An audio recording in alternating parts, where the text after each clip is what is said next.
Welcome to Health Talk. Today we have with us Dr. Michael Manuel. He is an instructor at Stanford University School of Medicine, Department of Obstetrics Gynecology, the Division of Women's Cancer Care, also known as Gynecologic Oncology. So today's topic, we're going to talk about ovarian cancer and what's new.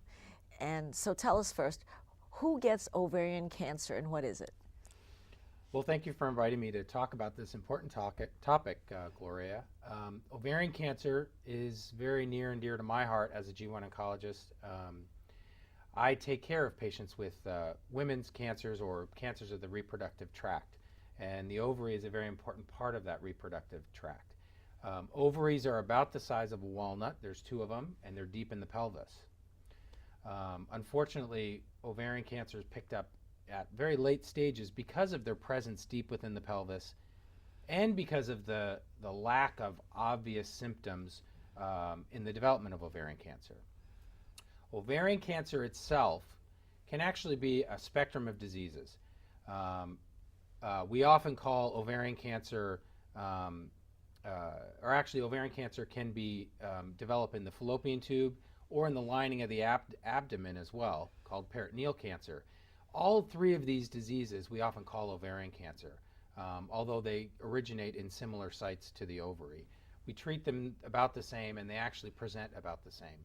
So ovary cancer in general starts in mainly white women at age greater than 60. There's some caveats with respect to that, which we'll get to, but it tends to be a disease of older white women. The disease also occurs in women who have not had children, women who delay childbearing till later years in life, women who have had infertility treatments in the past, so women who've had their ovaries stimulated for infertility treatments. All of these things can be related to the development of ovarian cancer. And there's also, which I'm sure we'll get to later, another aspect in that genetics plays a very big role in the development of ovarian cancer. Genetics actually may be probably the biggest risk factor for the development of ovarian cancer. So typically a person would come to your office, a woman age 60, and they would have symptoms of bloating, very vague, because many people feel bloated, and other symptoms. Tell us about that. So there have been studies looking at people with ovarian cancer and their presentation to doctors. There's a spectrum of symptoms: bloating, abdominal or pelvic pain, and changes in bowel or bladder function. Those are the big three. And changes in any of those three really do warrant a good workup by a primary care doctor or an OBGYN. Because the symptoms are so vague, and because they can be related to so many things. Our diet in America is very bad. It's very fatty, and a fatty diet can lead to irritable bowel syndrome, and that can lead to many of these symptoms. There's many other complaints that can lead to that: gallbladder disease, appendicitis. There's a lot of things that can lead to those kinds of symptoms. And the important thing about that is when you have that constellation of symptoms, doctors really need to think that in addition to evaluating them for other things, they need a pelvic exam to determine whether or not the reproductive tract could be contributing to any of those symptoms. So a good exam by a primary care doctor or a gynecologist, a good pelvic exam is absolutely necessary. In addition, a blood test called the CA-125, which is a marker for ovarian cancer, can be used, and also a pelvic ultrasound, which is a fairly simple test that can look at the uterus and the ovaries and determine whether or not there's any abnormalities noted. So that would be the typical workup I think anyone with those symptoms should receive.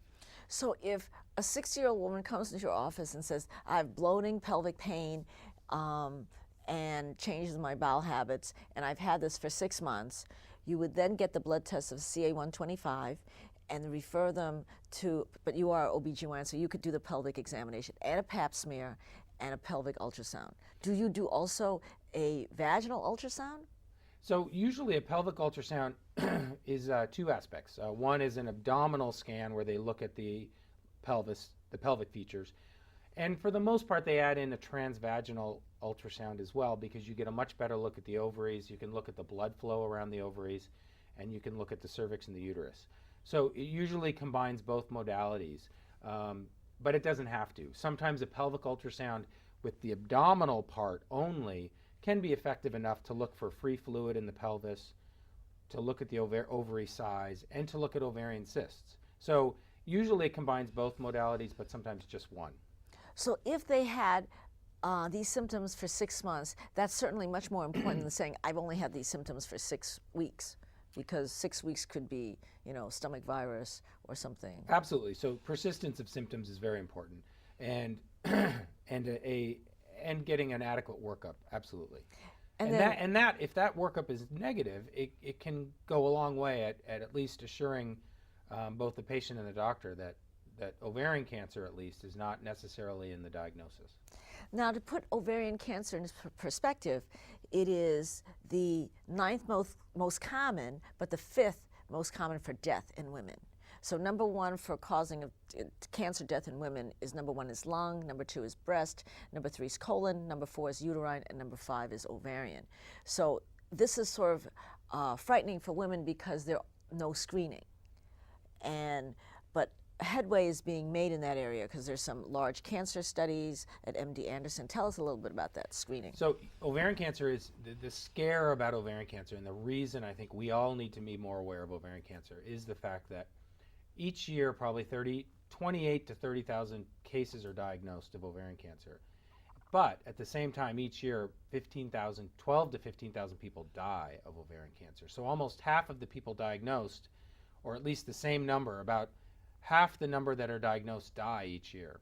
So it's a very deadly disease, mainly because of the fact that it's picked up late. It's picked up when the ovary gets big enough that it's already spread throughout the abdomen and pelvis. So ovarian cancer can be a very deadly disease, and that's why we need to get better at picking it up early. And also, we need to get better at actually treating the disease once we know that it's occurred, and we'll get to that as well. In terms of picking it up, there are many studies going on looking at whether or not we should screen everybody for ovarian cancer. There are several good screening tests that we already know about. Pap smears. One is one of the best screening tests that's ever been developed, in that it has reduced the risk of death from cervix cancer. Colonoscopies have reduced the risk of colon cancer, and mammograms, and all have reduced the risk for breast cancer. So all of these modalities have gone a long way in becoming part of our everyday health screening routine. Ovary cancer, we don't have one of those routines yet. There have been studies looking at that blood test that I mentioned, the CA-125 blood test, and looking at random pelvic ultrasounds as well to look for an enlarging ovary. Neither of these modalities have shown to be effective in picking up ovarian cancer early enough to prevent cancer deaths. Now, some preliminary studies that the one you